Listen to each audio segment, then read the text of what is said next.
Hello and welcome to episode 135 of Random Encounter, the RPG fan podcast.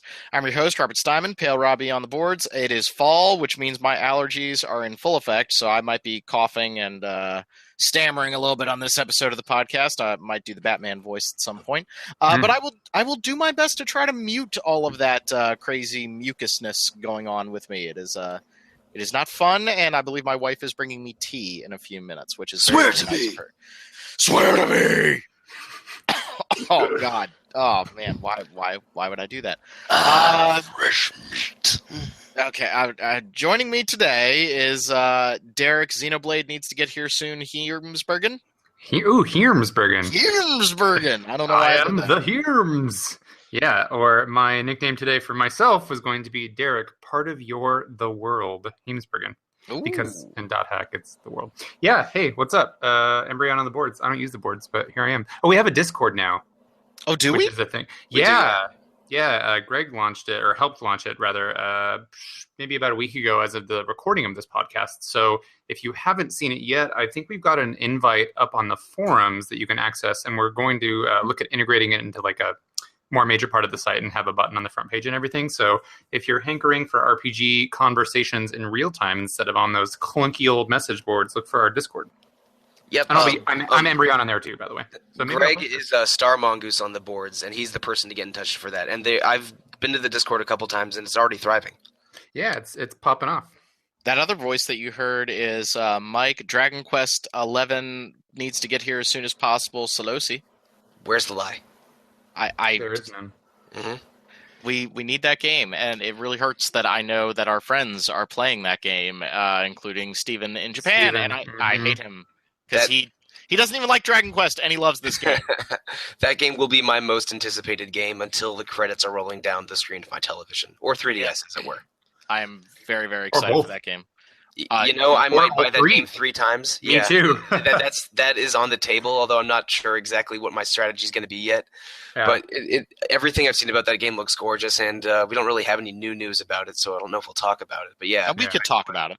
We Oh, could boy. talk about. All right, no, we won't talk about The it. news is that it still looks good. It does look really, really good. I need that now. confirmed. And No. the Japanese reception of it was positive, so it doesn't look like it's an automatic dud. I use my gauge is whether or not it gets a 40 out of 40 in Famitsu. So Nintendogs is the best Did game it? of all time. Got it. I believe it did. Okay, well, that's not altogether surprising. I mean, I check the Famitsu review scores every now and then, and they're like, their scale is from 30 to 40. That's all Yes. it is. So, like, Yes. I mean, it's sort of much like how gaming reviews in general in the West kind of operate on like a 7 to 10 scale. So, I don't really put stock in. I mean, like, you can choose to not put stock in reviews, and that's totally understandable. As critics, we make the reviews, and I would prefer that you pay attention to the text rather than the score. But that being said, Famitsu scores are bullshit. So whatever.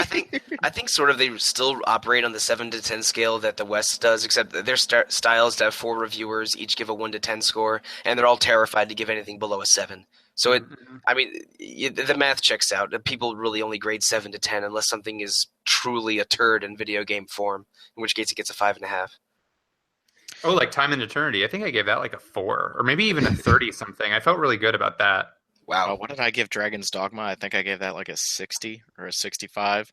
And funny story, I actually, like an idiot, I went back and bought Dragon's Dogma again on PC, and I was like, all right, one more chance.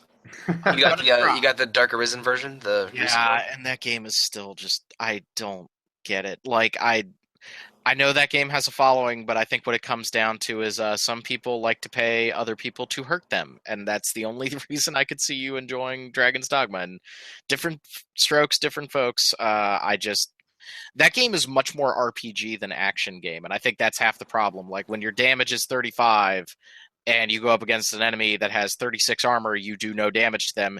If you get 36 damage, however, then you're suddenly going to fight them like they're a regular enemy. Oh, So, weird. like, that's kind of like Yeah. East does the same thing with like really, really huge changes in the effectiveness of your stats by 1 point or 2 points. Yeah, when you find especially the early one. when you find a new sword or something in one of the older East games, the effect is dramatic immediately. Yeah, it's one of a handful of games I can remember off the top of my head where I would struggle with a boss, and then just go grind out 1 or 2 levels and go back and just plow through it like nothing, because stats make that much of a difference. Yeah, and I'm okay with stats making that big of a difference, but I think the problem is that in Dragon's Dogma, it doesn't tell you that up front. I mean, the game is playing like a Souls game, and Souls game stats are important, but player skill is the number one determining factor of whether or not you survive. So, I don't know. That game, I still don't get it. It was better at 60 frames a second. I'll say that much on PC. Like, it did not run like absolute crap the way it did on the PlayStation 3, but yikes. Speaking of East, Derek, they came out and said that the East 8 relocalization will not make this year.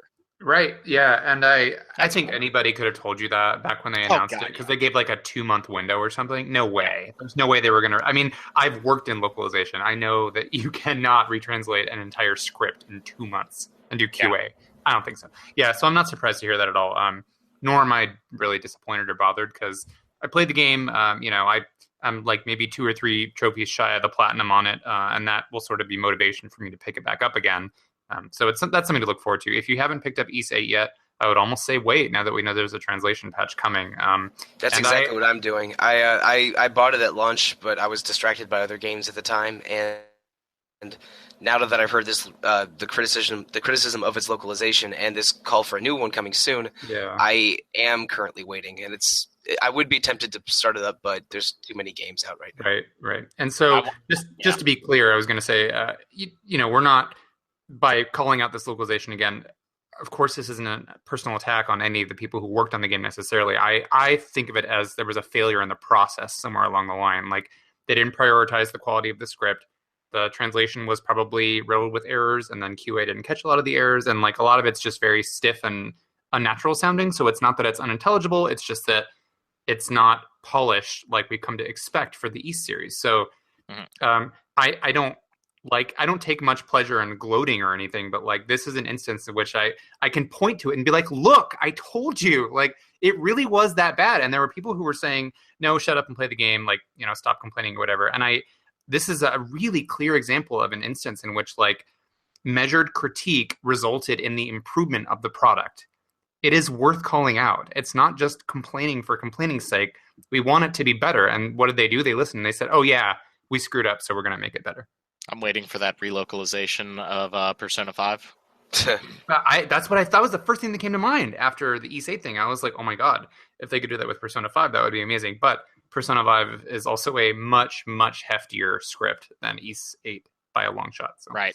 And I want to play. I want to play Ys 8. I'm kind of hopeful that they'll fix the problems that were apparent with the beta version of the PC. But I kind of want to play that game. I get a little bit of a Xenoblade vibe from it, and I kind of dig the art style a little bit more than Xenoblade 2. I really don't mean listeners. I really don't mean to bag on that game. And I think the art style's bad too, but I'm still ridiculously excited for the game. Yeah. I've made this comparison before, but I think that the 3 most recent Ys games are kind of my replacement for what the Mana series used to be, with the sort of fast-moving action combat where you switch between characters quickly. And it's I'm really excited for Ys 8. I loved it at E3. I love all of the recent Ys games I've played. So I really hope that that it's improved by new localization. We do have a new Nintendo Direct next week. I don't know why I'm doing news at the front. Maybe this will be a new format for the show. Yeah. But we do have a new Xenoblade 2 Direct next week, and I'm hoping that they show some more stuff for that game, and I get excited for it. I love the environments. Me too. I love the environments. The maps are so good, and that extended E3 trailer, just the moving around and attacking things in the game looked awesome.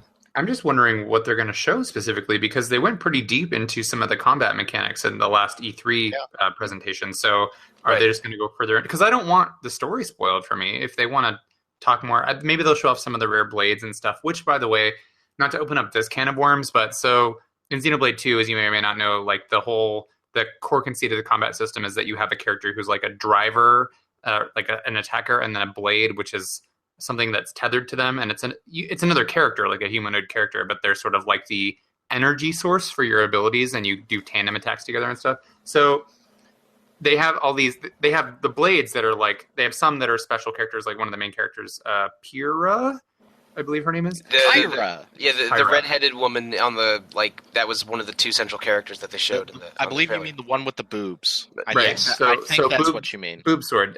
She's really not that bad. She's not that bad. They've toned her boobiness down, but when she was first revealed, like, I mean, yeah. So far, I'm not bothered. But like, so they have all the blades, right? And they have a lot that are sort of generic looking, that just have different stats and stuff, which I think we've talked about a little bit, and I don't really like that system because I think it sort of takes some personality out of the game. But they do have a bunch of rare blades, and each of those has a unique design. Most of them, I think, are made by outside artists and stuff.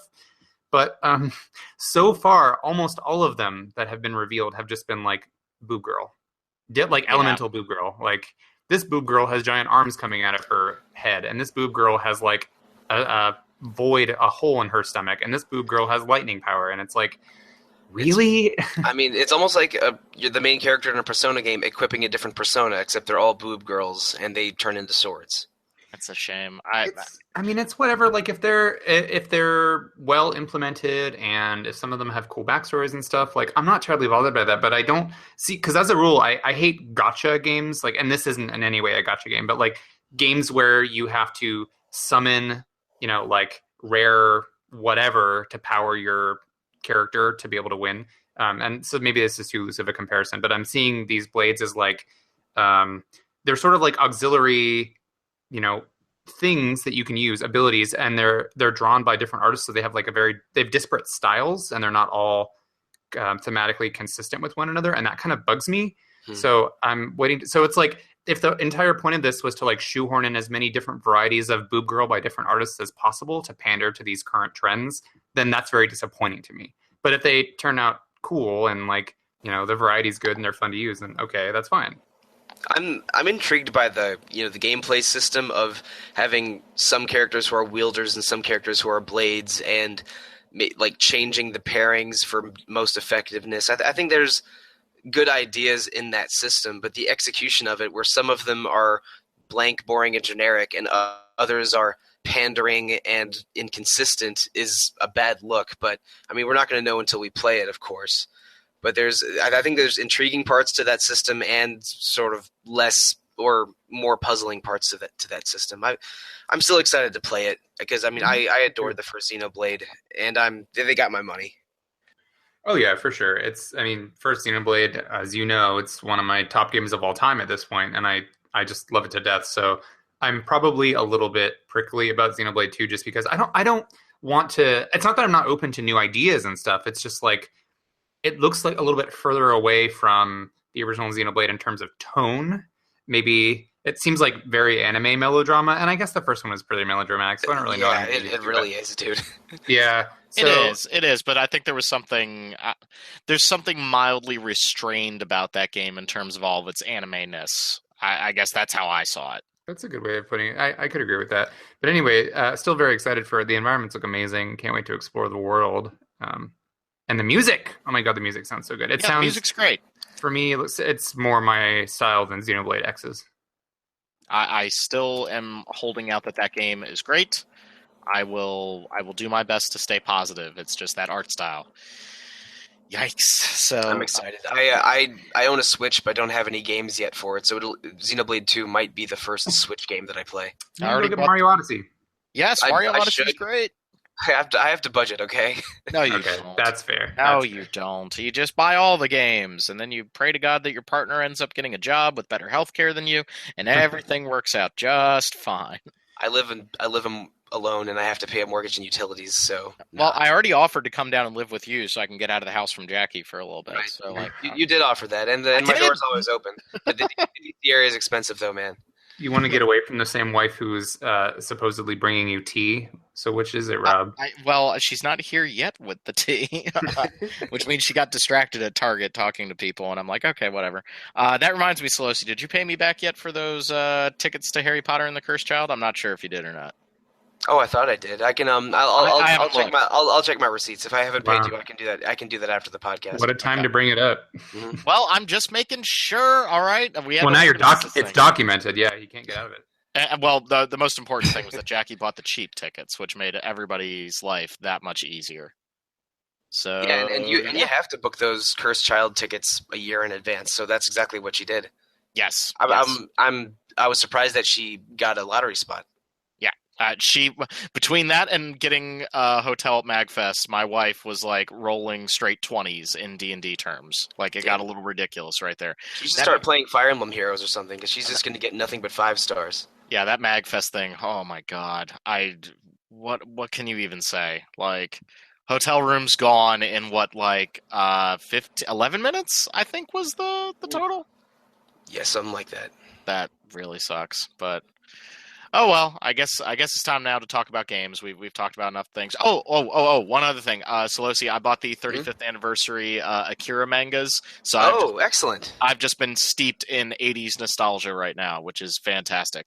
And we need more games to have 1980s anime aesthetics with like that big hair and everything. Like everybody has bowl cuts. Around 2 years ago, I got some nice, like large print hardcover color versions of the Fist of the North Star manga. Nice. And yeah, like it reading that made me very nostalgic for an art style from before I was born. Yeah, that. You have that Fist of the North Star game coming out, which looks awesome, though. Yeah, by the Yakuza team. That's crazy. Yeah. And I realized the other day that like I still haven't beaten Yakuza 0 or picked up the new one, and I just don't think I'm going to. I really like those games, but good lord, do they need an editor? Like, good God! Like, well, you mean like in terms of cutting out some of the. Like the fluff dialogue just goes and goes and it is like 20 lines of dialogue to get me to do the thing that would have taken 3. Yeah, I like the I actually like a lot of the side dialogue in the game. Like the side quests are really humorous and well done, and some of them are really touching. But the main storyline cinematics just seem to be like 5 times longer than they should be. Because I feel like both. Sitting around, really. I feel both. I think the side quests, like the one to get the stand-in Dragon Quest cart when it took place in the 1980s, that was really, really cute. But like, I'm just flipping through dialogue. I'm like, would you just get to give the control back? I think I'm becoming very antsy as a gamer. Like, I don't want to be sitting there reading lines and lines and lines of dialogue. It's probably one of the reasons it's taking me forever to beat Danganronpa V3. Like at some point, like I play it for like 45 minutes and I'm like, okay. How far are you? Chapter 4. Okay. Chapter 4. I'm plugging. We just got to the virtual world. I'll leave it at that. Okay. Which I kind of have a feeling is like the Strawberry House and whatever the other house was. It sure is. No, God damn it! I think that the pastel fruit houses in Danganronpa 2 were worse than the virtual world, personally. But it's a similar idea. I'm not going to deny that. Damn it! I knew it. I had started it and I was like, this is like Strawberry House all over again, and that sucked. Like, oh no. All right. That was also Chapter 4 too. That just means alcohol, and I will do my best to get through it. There's always a double murder in Chapter 3, and there's always a stupid other setting in Chapter 4. There's always a lighthouse. Yeah. Yeah, that too. I still like it, though. I still like it, but I think I'm just becoming very, very antsy as a gamer. Meanwhile, the cutscenes in Wolfenstein 2, I can't get enough of them, because they are so well directed and so bat crap bonkers. Like, Jackie came down and saw the big thing that happens in that game at about the midway point. No spoilers here, don't worry. And like her jaw just hit the floor. And I was like, yeah, this game's pretty nuts. This game's pretty nuts. Like, anywho. All right, so let's talk about RPGs. Mike, you played some South Park, The Fractured But Whole. I did. Yes, right. I played that, I want to say 2 weekends ago. It was a lot of fun. I binged it pretty hard since I was writing it. I was trying to get a review on the site in time before launch. But so I played it for about 21 or 22 hours and definitely didn't see everything or experience everything. But, I mean, short version, if you like South Park and you like RPGs, you definitely need to play that game. It does the South Park thing great and the turn-based RPG thing great. But if either of those is a negotiable question for you, then maybe don't. It's a direct follow-up to Stick of Truth. It continues a lot of the ideas of Stick of Truth and is narratively similar. And yeah, you probably already know whether you like this game or not. Right, yeah. Just from those couple sentences. Derek, Yeah. did you play Stick of Truth? A little bit, maybe about 2 hours of it or so. I had borrowed it from a friend at one point and played it a bit. I thought it was okay. I think it's probably, well, I haven't played the new one, but at the time I thought this is the best South Park game ever made. That comes with the caveat that I think, I don't know how to say this without it sounding like so pretentious, but I think I'm done with South Park at this point.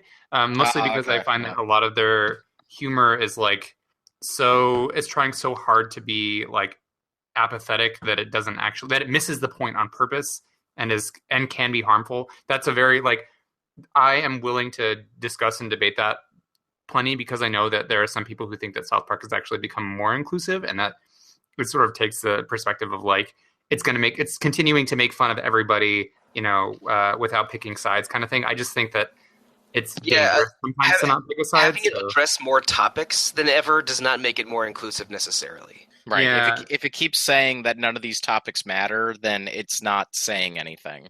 Yeah, exactly. So like I actually don't hate South Park with every fiber of my being. I just it's not really for me anymore, so it's whatever. But I recognize that the games are actually pretty damn well made, especially in terms of like how faithfully it replicates the look and feel of the show. And then there's some like legit very funny humor in there. Mm-hmm. The cutscenes look like they could be in the show straight up, and especially when they do humor that is appropriate for a game.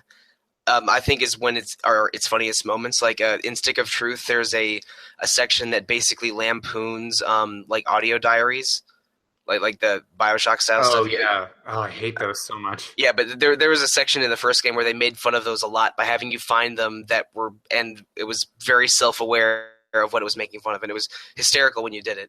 And in the new one, I don't think this counts as a spoiler because you can tell that this game was mostly written 2 or 3 years ago, also because there's a gameplay minigame section that is similar to the mobile game Flappy Bird, which you might remember was a thing for a while.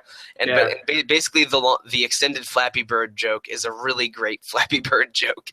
Okay. And so like things like that I thought were excellent, but things like where again, I'm in a similar position to you, Derek, but maybe a little closer to liking South Park because I adored South Park for many years.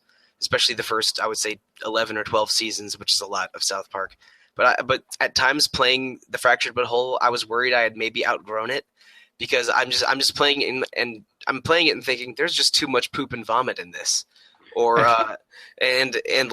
which is a weird thing for me to say as a longtime fan of a show where one of the major characters is a talking turd, but. Yeah. And I bring that up because like one of my closest friends has such a huge aversion to vomit that she'll run out of the room if someone vomits in a movie on TV. But like I felt that they crossed the line for me a couple times when a younger version of me wouldn't have thought that was crossing the line. But I think it's still an enjoyable game as an RPG. It does a lot of cool things. There's a lot of inventive boss battles in that game. Like boss battle mechanics that are creative and interesting, which is weird to think for a game that is based on an existing intellectual property because usually those kind of games like movie based games are forgettable.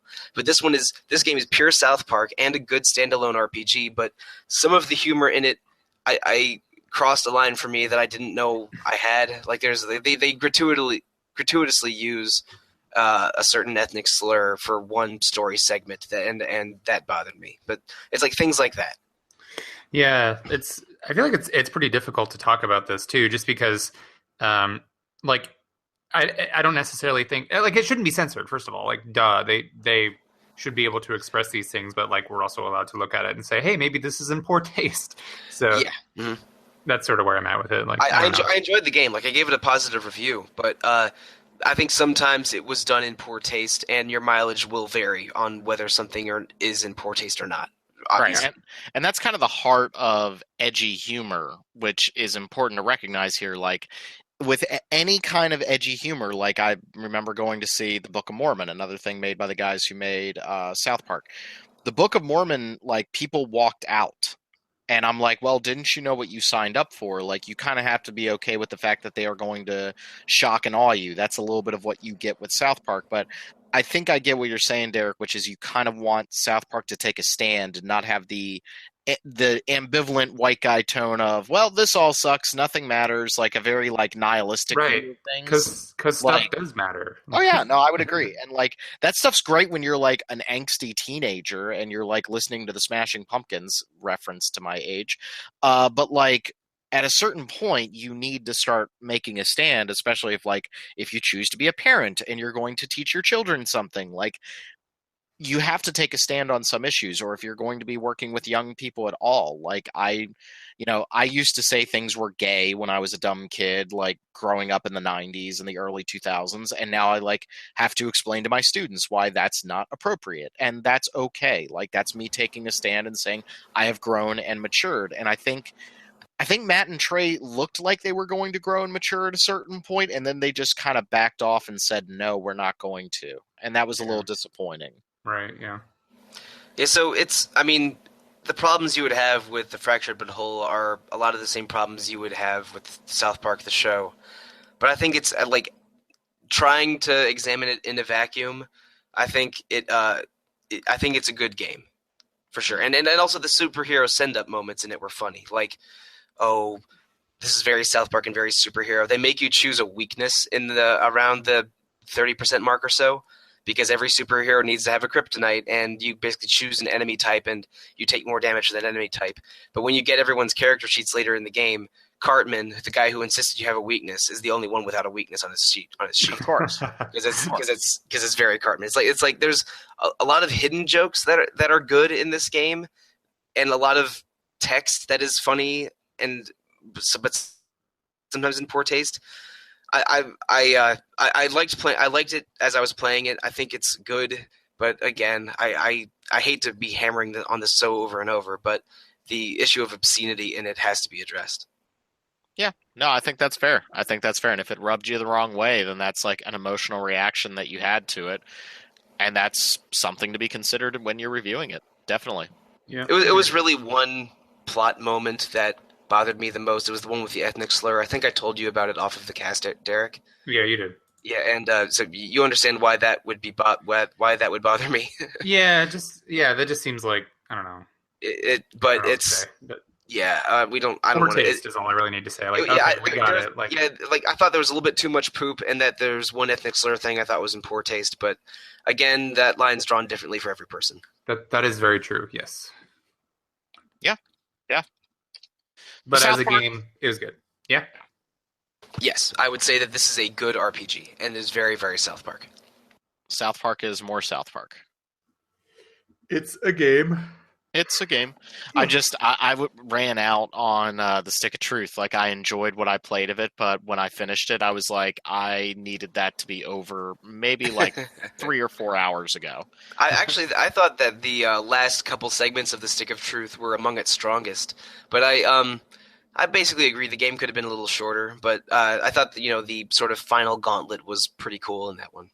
Yeah, it was cool, but I think that combat system kind of wore out its welcome with me a little bit, and I just the new one has combat that is a little cooler. I think you're on a sort of a small grid. Yeah, and the timings of the different attacks are easier. They're a little bit more forgiving and a little bit easier to see on screen. And you have a party of 4 instead of a party of 2. There's like 12 classes that you can gain to set up your skill set and loadout. There's a lot of cool RPG things in this game. Yeah. You said it's on a grid, and picturing it in my head, because it's depicted like a sort of semi-traditional JRPG, side-scrolling battle type thing. So that made me immediately think of Radiant Historia for some reason. Yes. So oh God, no. They don't have to knock enemies into the same square. It is a lot like Radiant Historia in that way, but there's not a lot of knocking enemies into one square and then throwing all of your spells in that square. It's just, but there are displacement moves and area of effect moves that are, and those do play a factor. But it is like Radiant Historia, in which case it's something like a 4x4 or a 5x5 or maybe a 10x5 grid, and not like a giant Fire Emblem 30x30 grid. So more like Rhapsody, a musical adventure, than Final Fantasy Tactics. But sure. I don't know. I just wanted to reference Rhapsody: A Musical Adventure. On the Nippon Ichi scale, it's closer to Rhapsody: A Musical Adventure than it is to Disgaea. Okay. All right. Does that mean you will not be playing the Radiant Historia Special Edition, Derek? I think I still will, because I still liked things about Radiant Historia, but it was one of those games that I thought had severely wasted potential. Yep. I'm wary because I know that this is yet another entry in Atlas's recent, let's refresh an old game with a third story route with girl. Okay. So I've heard that some of the... I remember hearing some impressions that people in Japan weren't super impressed by the new story. But I don't know. That remains to be seen. So, yeah, I'll probably pick it up anyway. I don't know why they redesigned Erica because she looked way better before. But besides that, I'll see. I'll check it out. The game has amazing music, so that's a big thing. Maybe I can just look for the soundtrack. I think that's fair. You're allowed to just look for the soundtrack. I think Marcos will probably somehow have the soundtrack before the game comes out in Japan. He's got the hookup. That's what's up. Yeah, I need to get. That reminds me, the Legend of Heroes Sen no Kiseki 3 soundtrack comes out in Japan in 2 weeks, and cool. Falcom is usually really good about putting all of their stuff on US iTunes. So I've been checking the iTunes store every day to see if it's up for pre-order, because the music in that game, from what I've heard, I have the mini soundtrack that came with the Japanese day one edition. Mm-hmm. So good. So it's good. That'll be a sample of 12 tracks or something. It was 5 or 6. Oh wow. So the full soundtrack is, I think, 4 discs. So I can't wait to hear that. Now, Mike, over here I just had Monster Hunter printed over and over again on my notes. Is this just you getting excited for Monster Hunter World, or what are you up to? A little of column A, a little of column B. If there was, I don't know if you even said a second thing. There wasn't, but I get what you were going for. Yeah, but basically, Capcom just recently had an event in Osaka where they invited a bunch of game journalists over to play several hours of Monster Hunter World. And so earlier this week, or maybe last week, depending on when this is posted, you'll see a lot of sort of first impressions and new details emerging for Monster Hunter World in various previews. I know IGN had a pretty lengthy one. A bunch of YouTubers had multiple videos out. And there's a lot of cool stuff about Monster Hunter World. I mean, a lot of this will be meaningless unless you've played other Monster Hunter games, but there's new ways of organizing inventory. By tracking monsters during quests, you can build up an information database of them, so you don't have to check wiki articles to find out where monsters' weak points and breakable parts are. You can make a wish list at the smith and set aside materials as you find them, so you don't have to check on what materials you need between every single quest. You can capture small animals during quests and keep them as pets in your house. There's just a huge number of Monster Hunter World details emerged from these previews. So we don't have one in RPG Fan because, we didn't have firsthand experience, but if you Google around a little bit, you can find just a wealth of new Monster Hunter World information from the first week of November. And I'm pretty excited for that, I gotta say.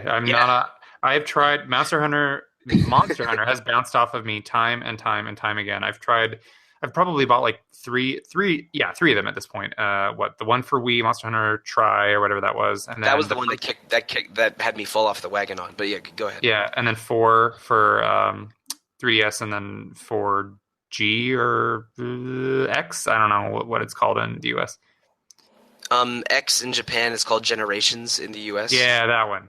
Yeah. So none of them stick with me. I don't know what it is. So I think maybe the sort of slight variance in gameplay style and world is a little more appealing. Or I could just play as Aloy if I wanted. Yeah, Ubisoft recently, or Capcom and Ubisoft together, you can play as Aloy and equip your Palico, which are these little cat assistants that you can take along in quests. Equip your Palico with Horizon Zero Dawn equipment, and Palicos are useful. They can gather items for you or set traps for monsters, or stun them with little cat hammers or something. They're handy little guys.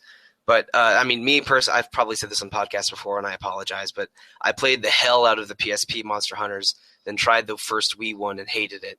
And so I haven't really been into Monster Hunter the past few years. But the Monster Hunter World trailer got me really, really excited at E3, and I bought one of the 3DS ones, and I've been playing it off and on the past couple of months and following the news for Monster Hunter World closely. So, and I know that there's a couple other RPG fan staff members that are into it, so we'll probably have someone review it for the site and probably set up a squad for probably PSN, but I don't know what versions people will be playing. One of the new additions is you can basically set up groups and get more social features, let you know when what people in your group need to hunt, and you can organize group hunts more easily. And there's drop-in, drop-out multiplayer if you don't use the grouping squad function.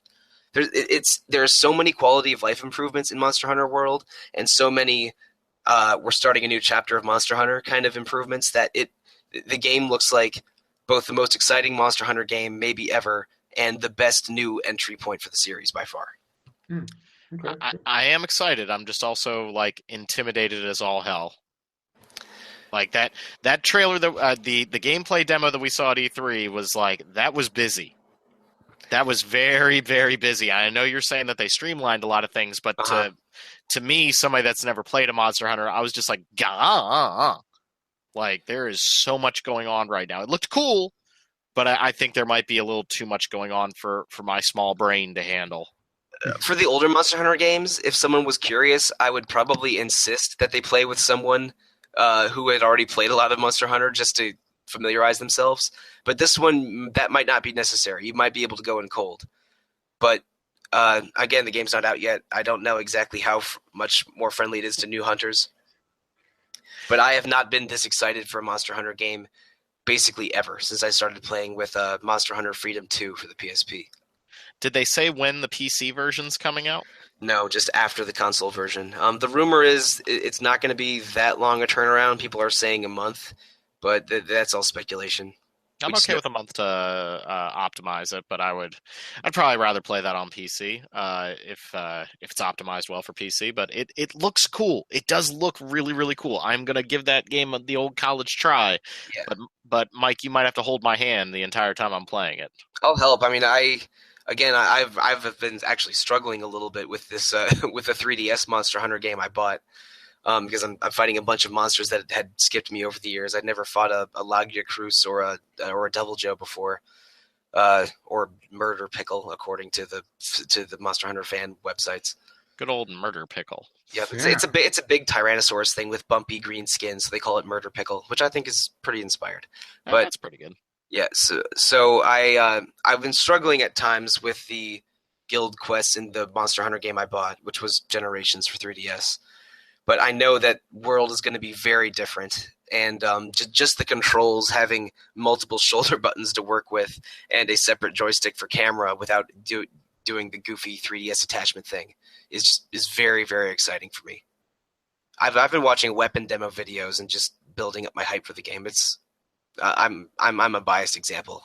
It does look good. It does look really, really good. We all thought it was a Souls game when they first showed it. Yeah, right. Like, ah! Well, I know when I first played a Souls game, it reminded me of Monster Hunter. Sorry.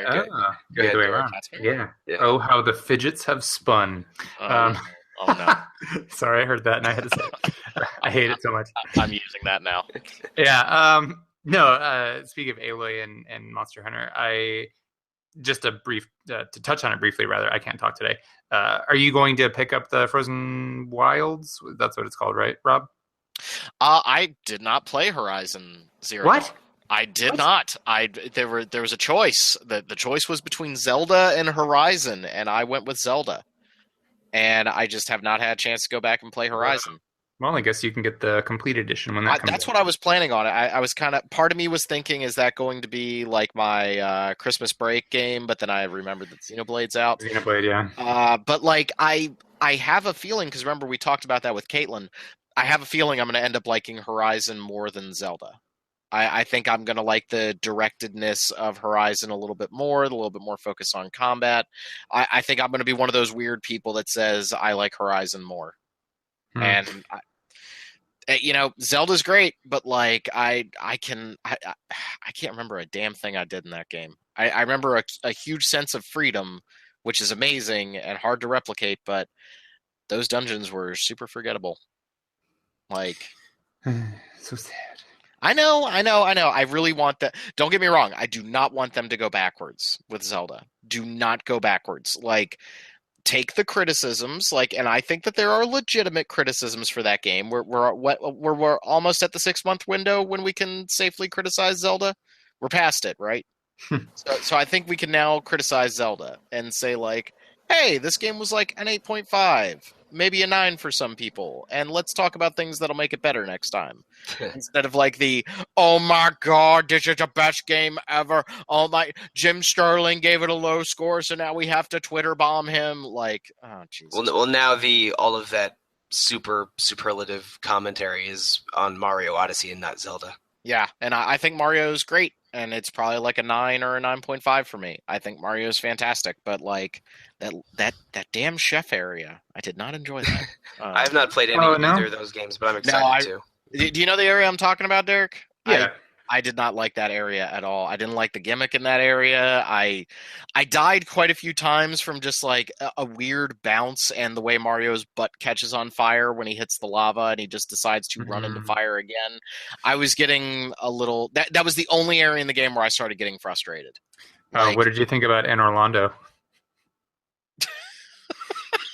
I can't tell if you're being serious or not. No, seriously, there's an area in Mario Odyssey that's I haven't gotten there yet, apparently. Is it just Anne Orlando? Oh, yes! God. Okay, sorry. They're just archers waiting for me? Is that what you're saying? No, I'll try to find a non-spoilery screen cap for you. Okay. No, I really like Mario Odyssey. I think it's a fantastic game. I think everybody should give it a try. And Zelda's a fantastic game. We were commenting before that this has been a fantastic year for Nintendo. Nintendo just brought the damn pain, and it's really, really awesome. Yeah. Yeah, it's crazy that they have 3 great, or at least, I don't know if they're as good. You can edit this out. Nope. Stay in it.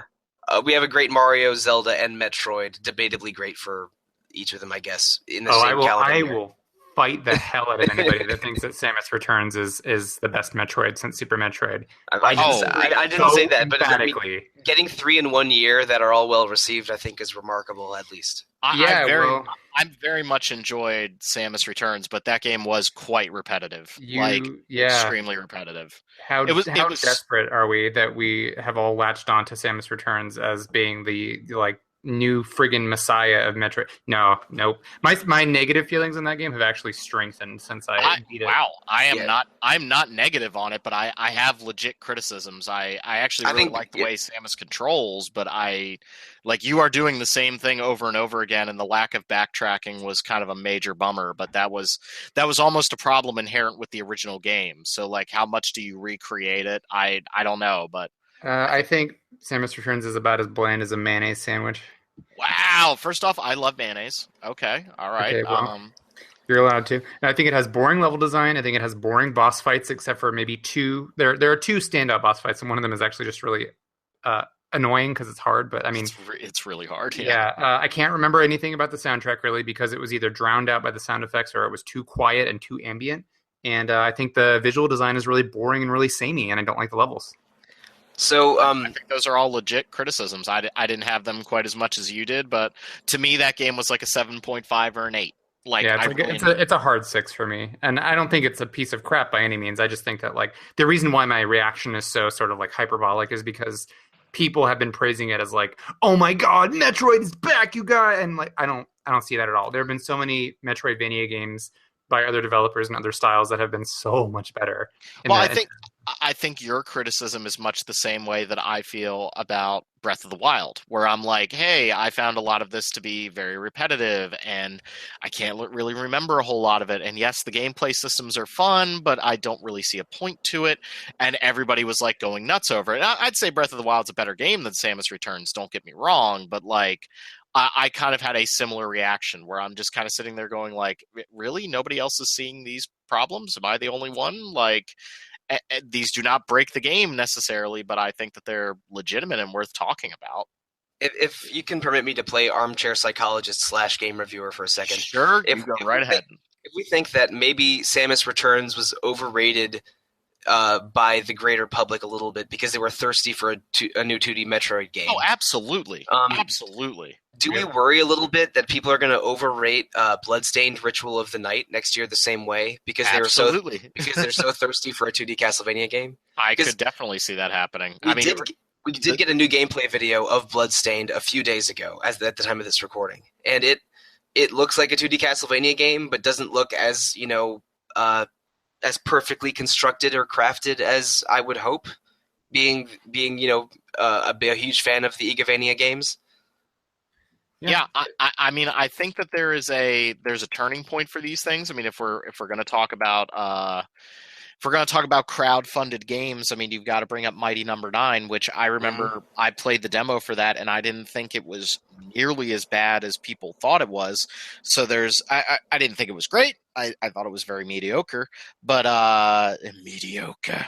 I don't understand the giant hate for it, just the same way I don't understand the giant love for Breath of the Wild or Samus Returns. I think Bloodstained is on the path to be it's going to go one or two ways. It's either going to be like way overhyped and way overpraised, or people are going to tear it apart because it's not Symphony of the Night again. And you just have to look at the 3DS games. Just look at the DS Castlevanias. Like, so many of those came out in such rapid succession, and they kind of got forgotten about, but like each one of those individually is really good. It's like you keep getting them over and over again, and you forget how good each one is individually. We got 3 GBA ones and 3 DS ones over a period of 8 years, I think. Yeah, or maybe even 7 years. So and most of those were at least very good. Some great. I mean, each person will probably have a different favorite, but we did get a little bit spoiled on those, and people, I think, really want another one of those games. And I worry that that's going to affect the overall perception of Bloodstained, which I'm still excited for. Like, I've probably given to too many games on Kickstarters, and for every one that knocks it out of the park, like an FTL or a Shovel Knight, you have ones that are much more underwhelming or just okay, like a Cosmic Star Heroine or but you get the idea. So, yeah. But because this is a big, high-profile, crowd-funded project that is coming from a known creator, and it's a kind of game that a lot of people want, I'm worried about what that game's going to end up being, and that its public perception is going to be all over the place. Yeah, I mean, to go back to another game that came out this year, I think Resident Evil 7 is a great game. I really enjoyed it. The last third of that game is not very good at all. Like, that game kind of ends on a low note. Meanwhile, I got to bring it up, The Evil Within 2 kind of starts on a low note. That game gets better than Resident Evil 7. Like, the ending of The Evil Within 2 is amazing. Like, it was, holy crap, I can't believe you guys pulled this off. They're both on inverse trajectories, and it's really interesting to me that Resident Evil 7 got all this hype because it starts so damn strong, but it peters out, whereas The Evil Within 2 kind of slower start, not really all that great. It doesn't really get great until it kind of loosens the reins and lets you play with it some more. But like, the ending to Resident Evil 7, I thought was borderline bad. And yet that game got all the praise because it was a return to Resident Evil proper in many people's eyes. And so they were willing to overlook some of the facts. I mean, let's also be honest, they got away with a lot of DLC nonsense. A lot of those modes that are in Resident Evil 7 that you had to pay for. Oh, those would be extra modes in any other Resident Evil, and they would have been free. Right. To rewind the topic a little bit, yeah. One of those Monster Hunter announcements from Osaka was they promised not to have random loot boxes in the game. Oh, thank you. The fact that we have to announce that. Yeah, right. Yeah, I think public perception it's something that always interests me in video games, and going back and replaying games, and Dragon's Dogma got torn apart when it came out, and then you had a very large contingent of people that said, no, it's really, really good, and I'm still in the, no, it's pretty crap. Lords of the Fallen is now looked at very, very poorly, and I'm like, yeah, this game actually reviewed okay from most people when it came out. I thought everyone hated that thing. Well, now they do. Now they do, but when it first came out, people were like, "Oh yeah, it's a good substitute for Dark Souls," because it was a first next generation Souls-like game. So, it's I don't know. I think public perception of video games is really, really tough. My wife just came in with my tea. I'm going to talk to her. Oh, it's tea time. Yes, it's tea time. You've been playing Golf Story. What's the next? Hot. What's the next topic that we have? The next topic we have is .hack GU. So Derek, I need you to say every piece of punctuation perfectly without looking at it, without reading, no peeking. Come on, Rob, do Nope. it. I give up ahead of time. .hack GU / Wrong. I'm not doing this. I'm not doing this. It's actually .hack / uppercase G period uppercase U period space last space recode. So I think that's right. Anyway, I don't know why I'm being pedantic for chuckles, but I do everything for chuckles. So .hack last recode. Here's a series that I never thought was going to get an HD remaster in this day and age. And I mean, I'm still waiting for stuff like the Xenosaga trilogy to get a remaster. But I mean, hey, .hack is something that a lot of people really like. So the last recode is a package that has all 3 volumes of .hack that were originally released on the PlayStation 2 about 10 years ago. And it also has the terminal disc, which was a premium side disc that came with the limited edition of the first volume of .hack GU on PS2 back in the day. And it has videos that recap all of the first .hack quadrilogy and then some other bonus materials and stuff. So it has all that and a new parody mode, which is, they call it parody mode, but it's really just like 20 or so cutscenes that have humorous dialogue dubbed over existing scenes. And I watched them and I was like, I mean, a lot of it's like very anime. Like if you have ever been to an anime convention and gone to like the AMV competition, and if you've seen stuff there that has made you laugh, you'll probably really like this because it's sort of the same type of humor. So without a judgment on that, that's just like kind of what it is. Anyway, so it has all that, and crucially, it has Volume 4 Reconnections. So .hack GU was 3 games. This was sort of before episodic gaming was really a thing, but they had 3 individual volumes of the series, and they made a brand new 4th volume for this HD remaster that sort of wraps up the story.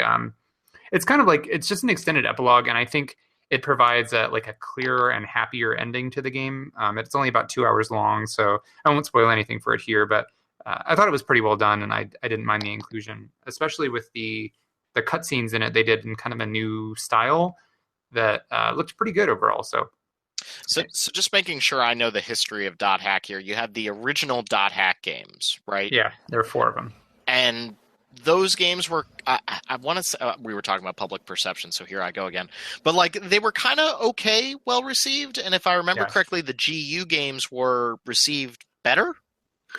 I think so. They all suffer from sort of the same problems, which is that the .hack series, whether it's the original or GU, is molded around the idea of a fake online RPG. Right. And so you're sort of like playing as a person playing an MMORPG. So the games have like a fake computer desktop where you can read the character's email and like check forums, and then you log into the game and actually play it from there. The problem with this is that all of the games are fundamentally designed around MMO style grindy tasks, and the dungeons are all like randomly generated. So I just don't think it's fun to play at all. I think that .hack does some very interesting things, which I'll get to in a minute, but the actual moment to moment like combat and gameplay, not so fun.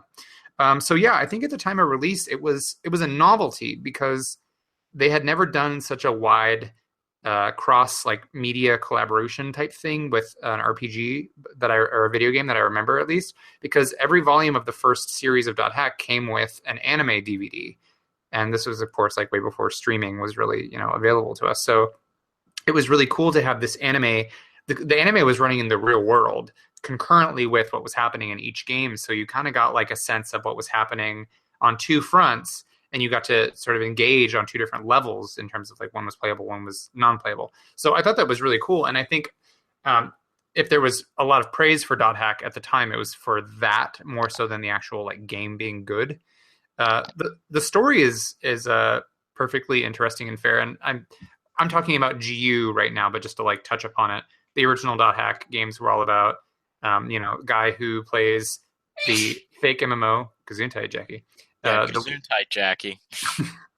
That plays the fake MMO The World, and then he's sort of like one of his friends who is introducing him to the game gets attacked by a weird monster, and he falls into a coma in real life. And then it sort of follows the story of like what's happening, and there's weird like data corruption in the online RPG, and then it turns out that there's like a sentient AI and stuff, and So the main character goes on this quest to wake people up from their real life comas that they fell into after playing the game. So Dot Hack GU is in a way of speaking, it's a direct sequel, but I mean, it definitely takes place in the same world after the original, the same, universe or whatever, after the first series has ended. So you're playing as a different character who is playing like the World R2, which is the second version of the fake MMORPG. And he's playing because similar to the first game, like one of his characters, one of his friends was attacked by some weird NPC, supposedly, and then she fell into a coma in real life. So he's trying to find out information about that NPC and like what happened, how could she have possibly fallen into a coma from a video game? Because if you die in the game, you die in real life. So you play as this guy Haseo. That was a Gerard Butler movie reference. I know that one. Gamer. Yeah, with the guy from Dexter in it, and Terry Crews. That movie's insane. Maybe don't watch the movie. Okay. Except for the musical scene at Michael C. Hall's house. Oh, I don't know about that. That movie's something. Maybe quoting. see it. Maybe don't. Okay. Yeah, so in Dot Hack GU, Haseo is trying to track down the character who killed his friend in game. He's kind of a snobbish, arrogant jerk, and the World R2 in the context of this series is like plagued by PKs, player killers. So there's a really big problem with like characters who play specifically to kill other people. And it's like, it brings up some interesting moral quandaries of like, even though it's just a game, is it kosher to wander around just murdering people as you see fit? Even though they don't handle it all that like there's not that much nuance. It's just sort of like, you shouldn't be killing people if you're playing the game. And then other people are like, well, if it's in the rules, you should be allowed to, blah, blah, blah. So Haseo is a PKK, a killer of player killers. So he's kind of like, he tries to be like a badass vigilante type who goes around killing people. And it's like, that just makes me think of Omar from The Wire. Okay. Yeah. If you really think about it, like, it's kind of hokey that they treat it with such gravitas, and it's like so dramatic that, oh my God, he's known as the Terror of Death because he kills players who kill other players. Like, the Terror of Death? That's his nickname is the Terror of Death. Yeah. So, all right. It's That's a little on the nose now, isn't it? Yeah, it's a little ham-fisted. So, but it's fine. Like, it's pretty anime, but that's okay. So, the story, I think, overall in Dot Hack GU is fairly interesting, like the core sort of story, as well as the lore surrounding it. The games are really padded. They're really full of filler stuff that just sort of doesn't matter. Like, the main guy has to beat 7 or so, I forget how many, I want to say 7 or 8 people who are called epitaph wielders throughout the game, and they have like they can summon like a weird persona-looking thing, and he has to defeat them over the course of the series. So it's like, there's going to be a sort of cyclical build up to the next epitaph user and the boss fight and stuff throughout each of the games. So it feels like an anime series that's kind of padded and stretched out. But the thing that I really like about it is I think it has incredible atmosphere and world building. And for me, the most exciting part and the most interesting part of playing those games is not when you're in the MMO, but when you're in the like fake desktop stuff. I really enjoyed reading the forum posts and how a lot of it called back to, it reminded me of when I used to play Final Fantasy XI specifically, because there was sort of like a different, maybe MMO player culture then. And so a lot of that calls back to that period, as well as they have this like in-game news service where you can read articles talking about what's happening in the real world of the video game, if that makes sense. So there are things like, oh yeah, they just developed a plane that can fly across the Pacific Ocean in 4 days, or not 4 days, sorry, 4 hours. So it's like, amazing, we're traveling faster than ever between continents, but the price is exorbitant. Or like, since everybody in Dot Hack is playing the MMO with these virtual reality headsets, it's like, oh, people are wearing their virtual reality headsets out into the world, and they're like, it's creating this new sort of weird phenomenon where people are out in public, but they're doing something that's deeply singular, like they're not socializing with anyone, something very antisocial. That's the word I was looking for. So like that stuff I think is super cool, and I really enjoy reading all of that, and I realize that that's not really gameplay. So for a lot of people, they may be like, well, I don't want to just sit around clicking on articles and reading text and watching little video clips. But for me, like, that was the coolest part of it. So no, that sounds like a really fun, unique way to world build in that game. Yeah, and I think that actually really holds up well. So Even if some of the stuff they express is almost funny looking back on, because they're like, the game takes place in 2017, so we definitely don't have a plane that can make it across the entire ocean from U.S. to Japan in 4 hours right now, unless the government's holding out on us. And then, we're not walking around with our. I mean, we have VR headsets now, but it's not quite the same. And we're not walking around with them in public and sitting at Starbucks playing MMOs. So I'm kind of rambling here, but I think so. Dot Hack Recode I felt like was an interesting choice for an HD remaster because there's really not. I don't think the game holds up as a video game. I think it holds up as I've called it a digital time capsule, because it's really interesting to look at sort of what path they predicted the future would take, and it's interesting to find out more about the world and the characters and stuff. Things like you can read forum posts outside of the MMO by a character who will later join your party before you even know them, kind of thing. Like there's a lot of cool foreshadowing and like tying together of the world that way. But the video game is just sort of like boring. It's a semi-basic action RPG. You have the main character can wield 4 different weapon types, and he has like some basic combos, and you have skills that you can throw in there. And it's, it's like, it's fine, is how I would describe it. But as far as the dungeons, man, they're such a slog. They're like empty. They're nothing but empty hallways and giant empty rooms with like groups of 3 enemies clustered around. That's what I was afraid of. When I was watching videos for the game, I was like, ooh, that looks like Castlevania Lament of Innocence. I'm just outrageously repetitive. Like, you will have seen, I mean, other than the different sort of environments, visual designs, you'll have seen everything the game has to offer by the time you've run through just like 2 or 3 dungeons. Of course, your character gets stronger, you get new abilities and stuff, but I just don't, it's not fun. The dungeons aren't fun, and the way that the game progresses is my hamster is making a racket. I didn't think he could do something. So you go through a dungeon, you'll watch a couple cutscenes, and then he'll be like, okay, I'm going to log out and check my email or something. So you go to the desktop, you check your email, and then there's an email from a character saying, Haseo, you have to log in because we have to do this thing. And then you log back in and do a dungeon and watch a cutscene and then log out. And then log in and then do a dungeon and watch a cutscene and log out. So it's like there's no you could really, if you want to be reductionist, you could say like, oh, every video game just consists of you completing the same tasks over and over. But like this is really clearly super repetitive and monotonous. So I think it's interesting. Like, it's worth revisiting, but I wouldn't get your expectations up because it's not a very fun RPG, but it is like a cool sort of slice of past glimpses at future internet culture. What I hear you saying is that you would have much rather had a Xenosaga compilation. Yeah, please. Even though, Xenosaga Episode 2 is what it is, and what it is not great. I still would kind of rather revisit that because it's a little bit more of a robust RPG. I only played 1, and I didn't really like it. I loved the opening of it because it was so, like, stark and, like, I don't know, there's something about that futuristic setting that's, like, everything is so clean and alien that really, like, it makes me uncomfortable. It's like the complete polar opposite of, like, the 1979 Alien. Like, there's no piping, there's no nothing. It's just, like, brightly lit white hallways, and that's what they think the future is going to look like. Yeah. It's sterile.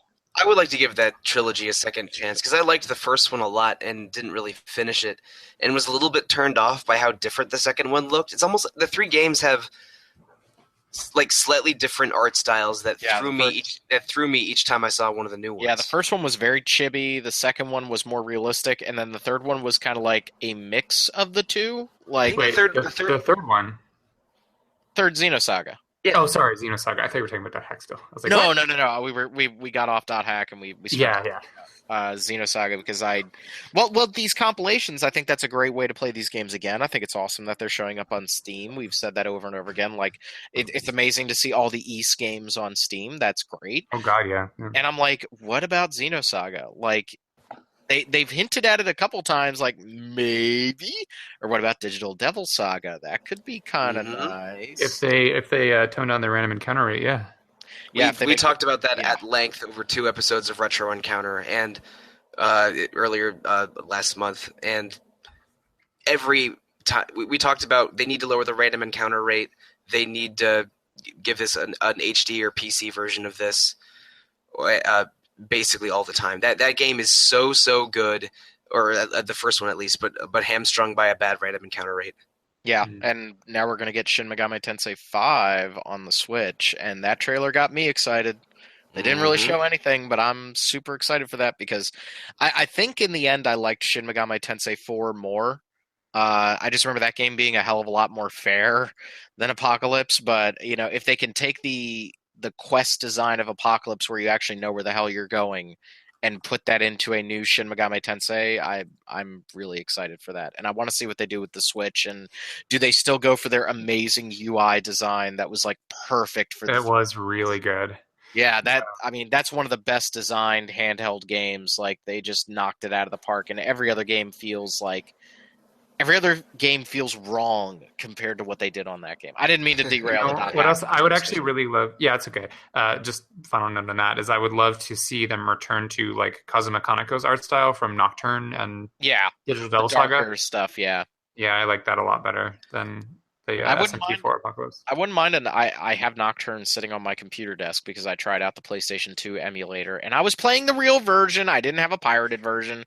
But like, I would love that art design in a game that maybe plays a little bit better, because Nocturne is a little rough. Like, it's a little weird that I don't know what Kaneko's position in Atlas is right now. I think he's an executive and not working on games as much, but we've been seeing his same demon designs from Nocturne over a decade and a half of games. But I don't know, when was the last time we had Kaneko faces in one of Atlas's RPGs? Was it like one of the Raito games, maybe? Yeah, right. In both of those, they had Kaneko's characters. Yeah, I mean, I like him as a character designer. I wouldn't mind seeing more, like those very pale faces, but with colorful hair and features and sort of sharp angles. Mm-hmm. Yeah, it's a unique style. So yeah, .hack Last Recode. It's interesting. The word novelty is what kept coming to mind. So I can't really recommend it as a video game. I mean, it's $50 for what you get. You get 3 full-length RPGs, which are very padded, but they're like pretty long. And then the last episode's only about 2 hours, so I wouldn't count that as a full game or anything. But you get a lot for your money. It's just like what's there isn't that fun to play. But I forgot to mention they added a cheat mode to it so that you can instantly start the game with like max level, max stats, max like healing items and stuff. So you can steamroll right through all the fights if you just want to see the story. So that's a nice option. But I think that the battle system is the only bit of complexity that the game has going for it. So even that is sort of like, I don't know, it seems kind of like a waste to get rid of battles. I just wish the dungeons were better designed so I would feel better about battling in them. So, my final word on that is I feel like it's, I reviewed this elsewhere for a different website, but I think that it is interesting in that it depicts a future where we have advancements in virtual reality tech, like people are playing this MMO where you're walking around as if you're actually in the game. But they have not made any advancements in terms of game design, because we have MMORPGs out today, Final Fantasy XIV, that are so much better in terms of design than anything .hack shows us. It's so rooted in that early 2000s, like grindy style of gameplay that it's not very fun to revisit, I think. So that's my feeling. All right. .hack, GU. I guess I don't need to play it. Yeah, I'd pass. Yeah, that's a shame, but it's not horrible. I think it's such a time sink for not much, to get it's more an interesting time capsule, which is really cool. Like when they first started talking about the .hack series, I was like, ooh, because I didn't have a Dreamcast, so I couldn't play Phantasy Star Online. So this kind of seemed like a weird, kind of like middle ground, which was cool. Yeah. I know that a lot of people liked those games. They were basically sort of a cult PS2 series. But as someone that has not played any of them, I remember it seemed like a new one was out every 6 months. There were so many, and I guess there were 7. But like I would see multiple of them on shelves on GameStop and just be a little whelmed. Like, how many of these are there? Like, are they 2 trilogies? Yeah. Are they all connected? I don't know what's going on. It scared me a little bit away from them. Yep. Cool. All right, so moving on, you guys have another re-release to talk about, Zwei. Zwei. Zwei, briefly, yeah. Yeah, Zwei is a Falcom game, so Xseed is continuing to bring us some games from Falcom's back catalog, and this is actually Zwei 2, technically. The original Zwei was like a 2D action game where you switch between two characters, action RPG. You switch between two characters, like a fighter and a mage, basically. And it was for PCs, and there was like a PS2 port in Japan and a PSP port eventually, but it's quite aged, and I think that like it didn't age super well. So the one that we just got here is actually Zwei 2, and they've cleverly called it Zwei, the Ilvard Insurrection. Ilvard is the land that it takes place in. So if you spell it out, it's like Zwei II, so Zwei 2. I thought that was smart. So you don't need to have played the previous one, and it's like a standalone game. This is another action RPG, but it's more in the vein of like Gurumin or Nayuta no Kiseki was kind of like a follow-up to this almost. So it's like a chibi-styled action RPG. It's on Steam, just came out. It looked like Reciteer from the videos I saw. Oh, the art style is kind of like that, yeah. So it's a little hard to explain. It's like it's definitely got an earlier era vibe to it in terms of character designs and stuff. Because you're right about Reciteer, and it kind of reminds me of funny that the second time I've thought of this today is Rhapsody, a musical adventure. Oh, like sure. talking cat characters and stuff. Yeah. Mm-hmm. So you play as a treasure hunter named Ragna, and he's like a courier as well. So he's got this big red airplane, and he's flying it around these floating islands and stuff, and he gets shot down by, magical bad guys or whatever, and he's going to die, and this vampire girl named Alwyn comes and revives him and makes him into her blood servant, or blood knight, or something like that. So then they sort of form a partnership, and she's wanting him to help her win back her castle that she was recently ousted from by like some other demon who wants to take over and be bad. So it's a really bright, colorful action RPG, and it's kind of it reminds me almost of Brave Fencer Musashi. Oh wow! It's like that kind of vibe. So a lot of clever references that we're making trying to describe this game. Brave Fencer Musashi. You mean the game that came with the Final Fantasy VIII demo? Yeah, that one. That had an okay PS2 remake as well. Oh, it was like a sequel. Oh, yeah, it was a sequel. Yeah. Okay. And from what I remember, it was not okay. I haven't played either of them. Yeah, Samurai Legend was like weird and janky. But anyway, I actually haven't played too much of Zwei yet. I've only put a couple of hours into it because I was pretty busy with .hack. But it's other things that stand out about it. Really good localization so far, like sharp writing. I know, Rob, you're a fan of stuff like earlier, like Tenchi Muyo style anime, right? Are you saying I like my harem animes? Is that what yeah? you're No, and this isn't like a harem anime necessarily, but the writing feels like that. It feels more like earlier, like English dub type stuff of Tenchi Muyo, or I don't know. I'm trying to draw too many comparisons. Just made the entire internet like lose Slayers, faith in me. Oh God. Okay, all right. I get what you're saying. That kind of thing. So like kind of slapstick, but like not over the top in terms of, it's not like got weird moe pandering stuff as far as I can tell so far. You mean like back when anime was fun is what I think you're trying to say. I shudder to think if Tenchi Muyo was made in like 2015. Oh my God. Instead of the late 90s, how much grosser would it have been? It would just be Bible Black. Like that's what it would end up being, or Night Shift Nurses, or something. But I think I get what Derek's going for. Is like that 90s 80s that 90s anime aesthetic where it was okay to be funny, and it wasn't like overtly sexual all the time. Like you could have sexuality in it, but it wasn't like. Yeah, I think I get what you're saying. Yeah, so it gives me that vibe, and so I appreciate that. The writing is really good so far. It's actually voice acted in English. And the voice acting is really good. Oh, cool. I guess they didn't voice like a ton of it, but some of the main story scenes are voiced, and I that was a surprise for me. I had no idea that they had done that. And then another weird thing, like the final thing that I'll bring up, is it has a weird leveling system in which you level up by eating food. You don't. That's how I level up. Yeah, I know, right? So it's true to life. You don't just level up by beating enemies. You actually have to use drops to like cook food, and then the food that you eat will give you. So it's a little bit Odin spherical, maybe. Yeah, there you go. Maybe that's where they got their inspiration. So far, I'm really liking what I've played of it. It's got a really good. It makes a great first impression, I think, and good music, of course, because it's Falcom. But I will report back with more once I've finished it, because I'm on deck to review it for us as well. Cool. Awesome. Oh, I remember God. that game looking super cool at E3, and the characters' designs were so diverse and goofy because you have this vampire girl and some giant luchador superhero dude. Yeah, It looked cool. I'm intrigued to play it, but I you know, just it kind of harkens back to a simpler time.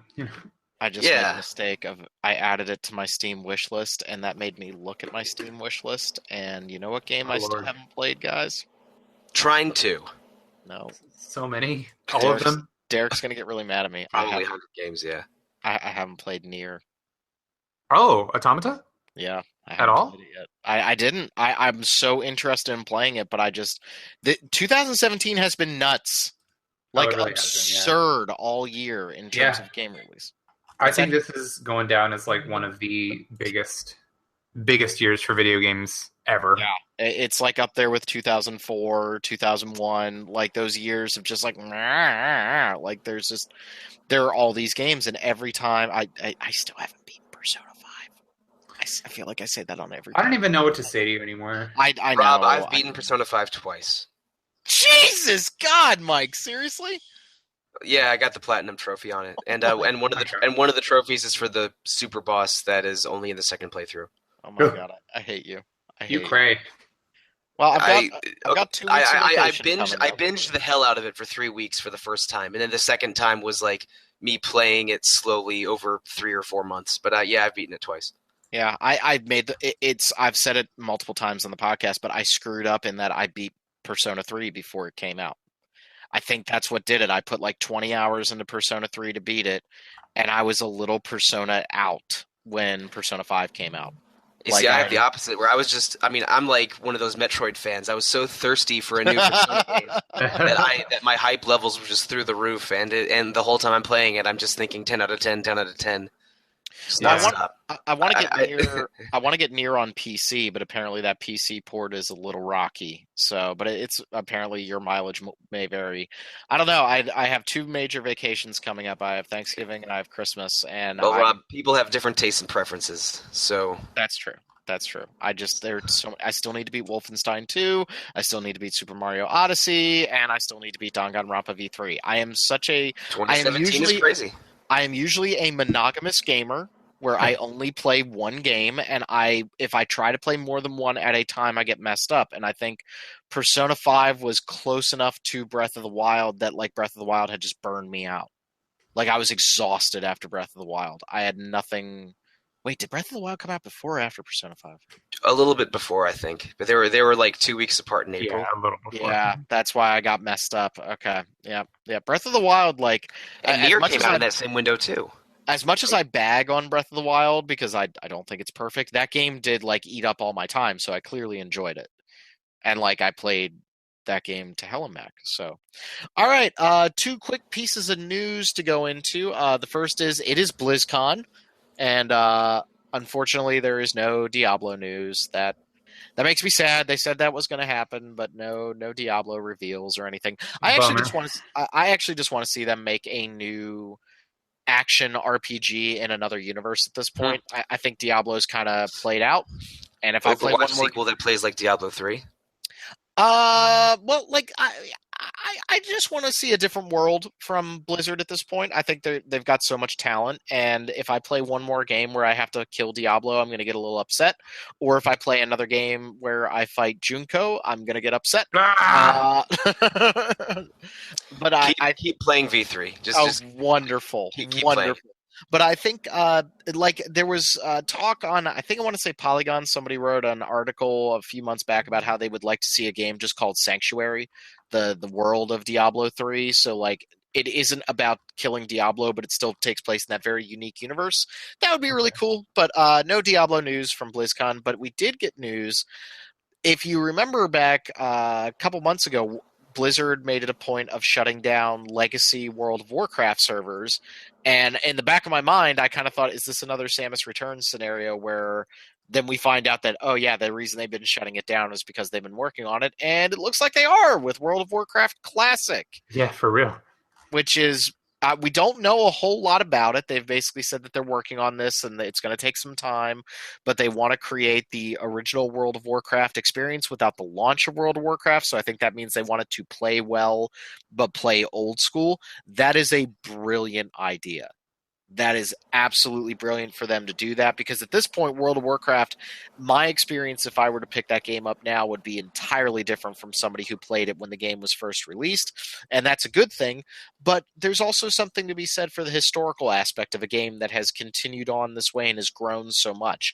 And I think it's really smart for them to go back and release a classic edition of it and let people play the game the way it was played way back. Oh God, when did it first come out? 2004. Yeah, I remember right when I started college. A bunch of my friends got really big.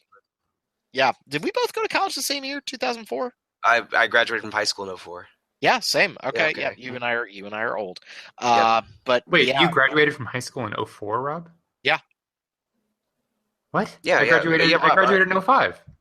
Yeah, but you got to remember, I had 2 years of kindergarten because I didn't know my shapes and I didn't know how to skip. Oh, okay. So, like... the three of us are 30, 31, and 32. It's Old Man Day on the podcast. Yes, it is Old Man. Oh, God, you're 30, Derek? Yeah. I'm so proud of you. You leveled up. You knew that. I'm pretty sure you wished me a happy birthday. I probably did. The past few months have been a blur. Way too much work. But yeah, World of Warcraft Classic. That is a really, really good idea. I think I want to see more of that stuff from a game preservation standpoint. Like, it absolutely sucks that you can't easily play the original Diablo. Like, that blows. That and Warcraft 2 are the games that had online features, but you can't get on modern Battle.net, and that sucks. But it's very cool what they were doing with StarCraft. I mean, at the same BlizzCon, they announced that you can buy that the first chapter of StarCraft 2, Wings of Liberty, is now free to play, and now the original version of StarCraft and Brood War are also free to play on Battle.net. But that was right before they came out with StarCraft Remastered earlier this year. Yeah. So yeah, Blizzard's been doing pretty well by their fans for making older things available for people that want to play them for historical value or nostalgia. I was surprised we didn't get a Diablo 2 HD announcement after the StarCraft HD. I was really surprised we didn't hear it. Well, they got to be working on it. Yeah, now we know they can do it. So yeah, so that was cool. If StarCraft HD remastered is a success, then I think we'll have a Diablo flavored version of that soon. Yeah, that'd be cool. So then the other thing I kind of wanted to talk about a little bit is there was a lot of controversy at the PlayStation Paris Games weekend. There were 2 trailers in particular that caught everybody's attention, but before that, way to go Sucker Punch, making a samurai game. I'm on board with that. What is that? Yeah. Ghosts of Tsushima. Tsushima. I really struggle with saying that. That's a tough title. I don't know if I like it. But go them. Making a samurai game. Cool. But the 2 trailers that caught a lot of everybody's attention were the one for Detroit Become Human and The Last of Us Part 2. And there was this big pushback against the level of violence and gratuity in the 2 trailers. I had not actually watched them until just before we started recording this episode. Here's my thoughts, and I want you guys to jump in while we talk about this. I think it's worth discussing. The fact of the matter is that the Detroit Become Human was like almost like a bad Law and Order episode. Like the dude who's like abusing his child, and he's like an abusive father. He's like kind of fat. He's got slicked back, greasy hair. Like he just looks like if you say scumbag, like this is the guy that comes up in your head. Like he's the guy in a Law and Order episode that you are just designed to hate. And like he's either the culprit or a red herring for a surprise list. And it just was so heavy-handed, and then the whole time I'm watching this, I'm like, well, it's David Cage. Why is anybody surprised? Like, this is the guy who randomly showed Madison topless in Heavy Rain, and he said that, like, oh, we're only going to use nudity for the story, and then she just happened to go to, like, somebody's murder dungeon where he was getting ready to violate her with a power drill. Like, and it had nothing to do with anything in the story. nobody should be surprised by the fact that David Cage sucks at storytelling and he can't deal with the nuance that maybe somebody who wants to target a story about abuse in a household can do. And then he gets real lame and starts talking about how, like, oh, how dare you criticize me, and like, I'm trying to make a game for everybody, but at the same time I don't want to say anything with my games. Like, guys, the guy's an asshole. Can we just come out and say it? Like, he's an auteur director that sucks. And nobody should be surprised by this. I agree. Yeah, like Heavy Rain sucked. Beyond Two Humans sucked, and guess what? This is probably going to suck. You mean Beyond Two Souls? But Beyond Two Souls, whatever. But Two Human also sucked, but that's a different. Didn't he also do Indigo Prophecy? Because I liked that. That started out cool. I think that was the one. That was the one that gave him, that gave him enough clout to make more projects. It's like if, like, Zack Snyder's career is because he had the good Dawn of the Dead remake, and that was his version of that. But I'm a little bit shocked that David Cage gets the budgets that he gets for having a pretty terrible reputation by this point.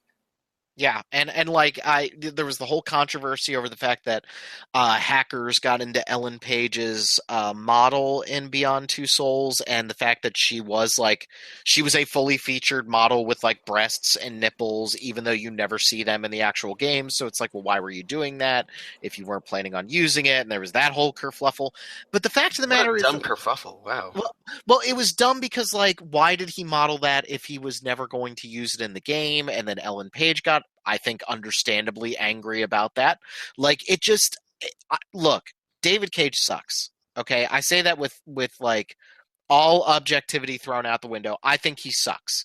And this trailer was just more confirmation of the fact that this guy should not be handling storylines that are this impactful and could really, like, these are things that people go through every day, and he just does not have the ability to handle them with any grace or nuance. Yeah.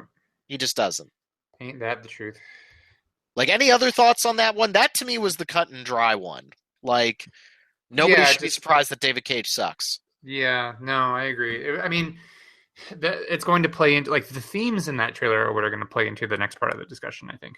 Right. So then we move on to The Last of Us 2, which, wow. That trailer was, so I'm of a couple minds of that trailer. First off, video games need to get off this massive hard-on that they have for the continuous shot. So, like, every cutscene now is one continuous Goodfellas-style shot.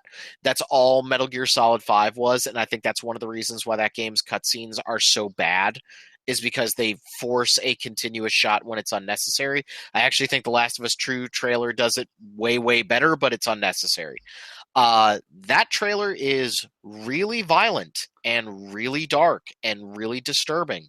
And I can understand why people were upset about it, because it lacks any context. Right. I have no idea who these characters are. I don't know why they're doing this to each other.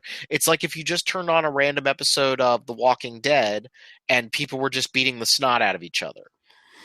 Yeah. So my thoughts on this kind of piggyback off of some of the discussion that I saw on Twitter, because it helped me solidify what I felt about it. There's Nadia Oxford, who writes for US Gamer, was tweeting about this, and my thoughts sort of fell in line there. The way I felt about it was like, they can depict whatever they want to depict. Like, that's fine. To introduce, like, Rob, you mentioned lack of context. I think that's crucial, because we don't know why this violence is happening on the screen. So, like, without context, it doesn't seem to have meaning. It's just there to be gratuitous. The bigger problem, I think, is in, like, the context of a game journalism event. That's the real thing here, because they were showing trailers for, like, kid uses graffiti to escape bullying, and mouse uses sign language to communicate with the player in VR. They're showing these, and then they show us this, like, incredibly violent scene from a game that we don't even know what game it is until the logo flashes at the end, because it's just people abusing each other. So, like, why would they think that it's acceptable to show something with that level of extreme violence in the middle of a video game journalist, like, press event? Because I wasn't covering that event in terms of, like, news or anything, but we go to E3, we do this kind of stuff, and, like, I'm not cool with that. I'm not, especially not out of context. Like, I played The Last of Us and I thought it was phenomenal. If violence is used as a tool for storytelling, that's one thing, and I'm totally cool with it. But like, no video game. I mean, this is like probably sounding very, I don't know, defensive or whatever, but like, that's not my job description. If I was at that event covering it, I would have been really pissed off, because like that would have meant that I would have been, forced to sit there and watch this extreme violence that I wasn't prepared for in any way. And then of course you can come back with the argument that like, well, if you don't like it, get a different job or whatever. I just think that like it was if nothing else, it was in poor taste. The fact that they chose these displays of gratuitous violence as like a means to market their games, and that they expected and received the reaction from a lot of people like, oh man, look at that. That was so brutal and intense. Like, what the hell is wrong with them? Well, I'm so not cool with that. I think that plays into the fact that like when you watch a movie trailer, and even for like a super violent movie, unless it's a red band trailer, and usually those are online, they always cut away from the violence. They don't really show it. Yes. And so like I can definitely, so that's an argument I hadn't thought of, Derek, is like they full on show a woman getting hit in the face with an axe. Yeah. And like, and they show a lengthy depiction of a hanging. Yeah. So there's a lot of harrowing images in that trailer. Yeah, and like you don't see that in like a movie trailer when you're like going to the movies to see like Star Wars. You're not going to see like this. You're not going to see a trailer for Hostel that shows you everything. You know what I mean? So I can definitely see that. I think mostly this was a poor decision on Naughty Dog's part in what to cut for the trailer for this big event. Because it would be like push boundaries, but like if you were showing a trailer for Reservoir Dogs, would you only show the scene where Michael Madsen cuts off the ear of a police officer and beats the crap out of him? No. You would show multiple things to show multiple sides of the movie, and not one extremely gratuitous scene. So even it doesn't bother me that this scene is in this video game, but it does bother me that the big reveal to the world of this game was this gratuitous scene that may be in poor taste. I agree. And the marketing executive who was on the stage immediately preceding the trailer was like, he ended his little speech and introduced the trailer by saying, and it's never been a better time to be a gamer. And then I watched that and I'm like, this is what you think represents like the progression of the gaming industry? Like, yes, The Last of Us was an amazing game. I really like it. And again, I am in no way saying that games shouldn't be allowed to depict scenes like this and tackle these kinds of themes. That's fine. I just think that it was a really boneheaded decision to show it the way they did. And so I guess you can take away from this me saying like, oh, I was triggered because I'm a snowflake or whatever. But I just think that like, on a personal level, like my opinion is that like I think extreme violence is becoming normalized, and it's not for me. I don't like it, and I don't understand why people like revel so much in it. But that's me. That's my personal thing. Just in terms of like how it was framed though. In this context, I think it was a total screw up. And I think that people are justified in criticizing it. I agree. And I think back to two other Last of Us moments from trade shows. The first trailer for The Last of Us Part 2 was incredible because you had seen the aftermath of the violence with Ellie playing the guitar and violence had definitely happened, but you hadn't seen it. I thought that was way more effective. And then the big one for me, I can't remember if it was your first E3, Derek, but the one where they showed the first gameplay for The Last of Us, and it ended on that shotgun blast, which didn't show you everything. Like it cut away, like just as it happened, like you just saw the impact and it cut away, and that to me was a gut punch of just like holy crap. And I remember the audience cheering, and I was chilled. Mm-hmm. And I was actually okay with that from a trailer standpoint because it made the violence real to me. Like the reaction. Yeah, the reaction is what terrified me. But like the audacity of that gameplay montage, like that showed you, okay, this is not Wolfenstein, this is not Hitman, this is not God of War, this is not a game where you revel in violence, this is a game where you survive violence. And you're supposed to be horrified by it. Right. And I was like there were moments in the original Last of Us where like when I shot somebody in the face and I was just like, Jesus, like yep. Okay. And I think that's extreme. That's effective. That's something that only a video game can do to you. Because you literally pulled the trigger. You pressed L or whatever to, or R to shoot. Like Yeah, I think that's something to be said about the power of video gaming to have like these profound emotional effects on us. But yeah, I was so bothered by that when that happened. Like the raucous cheering, the like, dude, bro, oh, sick, like that. I don't understand that personally. Like maybe this is me. You can say I'm being on a high horse or whatever, but like that's how I feel. I just think that it's like gross and genuinely like on a human level disturbing that people react that way. Well, it also made me a little nervous for The Last of Us Part 2 because at this point, Jackie and I have officially checked out of The Walking Dead after years of being underwhelmed by that show. But at a certain point with that show, it was just violence for violence sake. Like, I just was like, I don't care what's happening. Like, you're just going for shock value. I don't care. And that first, real game, that first cinematic trailer for The Last of Us 2, not the Ellie one, but this most recent one, I kind of got a little Walking Dead vibe where I'm like, I feel like you're just trying to shock just for the sake of shock. And maybe that scene will make complete sense and I will eat my words and I'll be like, that was amazing and effective the way other moments in that game, in the first game were. But out of context, it just feels weird. It's beautiful. Like, it is amazing the technology going on with that game, but like, I don't know what the point was of showing me that trailer.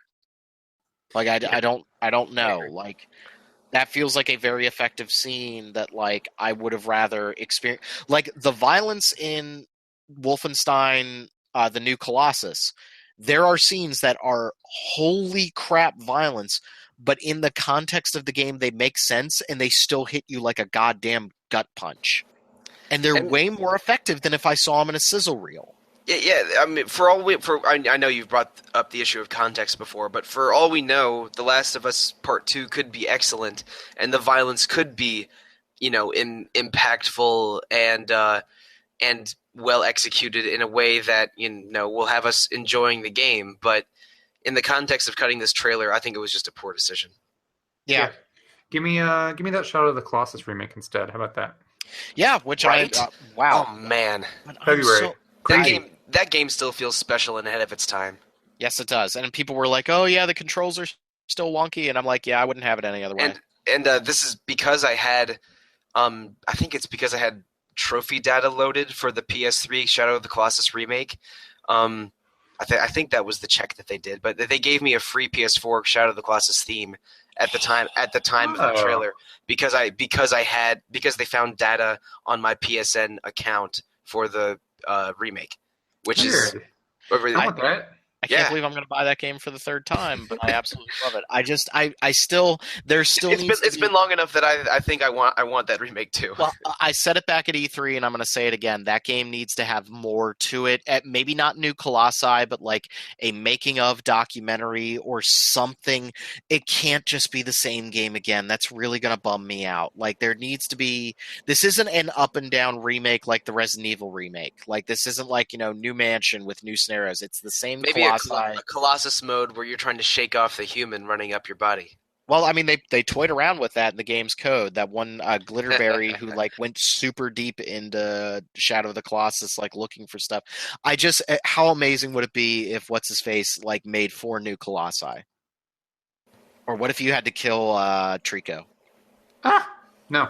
Oh my god. I bet they'll at least do like a Last Guardian costume or something for Wanda. Yeah, it still looks amazing. Like, that game's design is just so wow. I liked The Last Guardian, and I liked Eco, but Shadow of the Colossus is something really special. That's the one.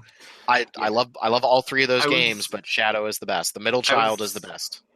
I agree. I was thinking about getting I have the Shadow of the Colossus weak point sigil tattooed. Oh yeah. And I was thinking about getting like a really light, like a sky blue outline around all of it to make it kind of glow to commemorate the release of the HD remake. Yeah, but I'm always thinking about game tattoos. So. Oh man, we're getting Secret of Mana. No, well, I thought you were going to talk about Secret of Mana, the Secret of Mana new details, because I know you have that tattoo. Oh yeah, no. My boyfriend and my buddy Wolf So we run a Final Fantasy 14 podcast together, Astral Era, and plug. Wow! I should make you pay money when you do that. Well, I briefly mentioned Retro Encounter earlier, so Derek gets his shot. That's astraleraPodcast.com. No, I really was just bringing it up for context, but I'll take the plug. No, we're doing so the Final Fantasy 14 raid that came out with the Evil East stuff. I don't remember if I talked about it on this podcast at all, but it's really cool. It runs through Ravenaster, and you fight several of the summons from FF12 and stuff. But we were all deciding, we were talking about it, and we decided we want to get our Zodiac stones tattooed from FF Tactics. Oh, cool. Yeah, so I know that you like Tactics. So yeah, okay, sorry, I got into it. I was excited. You could like pick your favorite class from 14 and have that class symbol on their crystal next to your Zodiac stone symbol. Oh man, I thought about getting the actual job symbol before, so that's a good idea. Well, I'm just going to keep my fingers crossed that at the PlayStation Experience in December, because I'm guessing they're still going to do that. Fingers crossed that they show a Souls game, or something from Software. What do you want? Do you want? I want something entirely new. Even if it's the same style but a different setting, the same way that Bloodborne was so incredibly new, I would love to see that. But From Software has been so quiet, and I still like my idea of that Armored Core Souls game, where it's like Blaster Master. You're in the Armored Core mech, and you're in these giant environments, and then you have to get out of the mech and go into dungeons. Sounds great. I want to make that game, and I want it super, and I don't want it to be all neon techno future. I want it to be that harsh, apocalyptic future that we know From Software could do very well. So kind of the way Nier is so Spartan in design and with the deserts and the cityscapes. Imagine that on the scale with Armored Core and then getting out of the mech. Did I just make a game? Great to me. Yeah, I think I just made a game. Which, by the way, Blaster Master Zero, really good. Play it. Yeah, it was pretty good. I think that game overly relies on the maximum power when you're in the human form. If you don't have that ultimate upgrade, some of those bosses can be pretty tough. That's true. But it's a cool game. That last level was so good. Holy crap, did you beat it? Blaster Master, yeah. Yeah, you got you went to the crazy alternate dimension where gravity started working differently and everything. Oh, and the ship section, yeah? Yeah, that was so good. Yeah. Oh, man. I wish the whole game was like that. I was getting a little bored with it, but that last level was really good. Yeah. Really, really good. I need more Switch games. All right. So I think that's everything, right? Yeah. I don't have anything else to... I would say so. I think it's time for me to go warm up some dinner and watch Stranger Things Season 2 with the wife. Oh, nice. I got to continue that. We're 3 episodes in, and I'm digging it so far. I still have a little bit of problems with their storytelling, but I am liking it, and it feels a little bit better paced than Season 1 so far. Yeah. Season one should have been 5 episodes. No, that's good. No, there was a lot of downtime in Season 1. I'm just grateful that most of these Netflix and Amazon series, can go 9 or 10 episodes and aren't obligated to do a full 26 episode season order like traditional TV. Because I think there's just too much damn TV on most channels. So a boutique series that can go only 10 episodes feels just right. Yep. Also, did you see the Stranger Things Blu-ray from Target, and it's shaped like an old VHS box? Oh, that's adorable. Oh my God, it is so I got mad at Jackie. I was like, we didn't need to buy that, and then she shows me, and I'm like, all right, that's awesome. my roommate, who's a big fan of the Marvel movies, as are many of us, bought the cassette tape version of the soundtrack of Guardians of the Galaxy. Nice. But he doesn't own a cassette tape player. Oh my God. I love we go to a movie theater. We went to a drive-in movie theater outside of town, and they had old VHSs and lined up like an old video store, and I wanted to start crying. I was so excited to that old everything's gritty, that smell of popcorn. Oh man, that took me back. We did buy the original Star Wars there. That was awesome. That's cool. Ho ho ho ho ho! All right, so that's definitely the animatronic cut without the added digital effects. Correct. The Mhm. CBS Fox. Apparently, that's the reason why we haven't gotten the unedited. That sounds like Star Wars is dirty. That's why we haven't gotten the non-specialized version of Star Wars, is because they're still owned by CBS Fox and Lucasfilm and Disney. CBS want money. Fox. Yeah, that CBS and Fox worked together on the original release of the Star Wars VHSs. If you look in the old boxes way back, that's why they did the THX version as a new release, where all the money went to Lucasfilm. So that's why that's why he made the new versions, is so that he got all the profits from the VHS and DVD sales. It was very smart. It was extremely smart, but that's also the reason why Greedo shot first. Oh my god.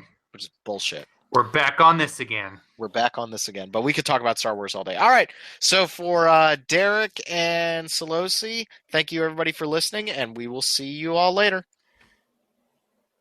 Swear to me that you'll subscribe to us on iTunes. I'm keeping that in. That's great. That's great.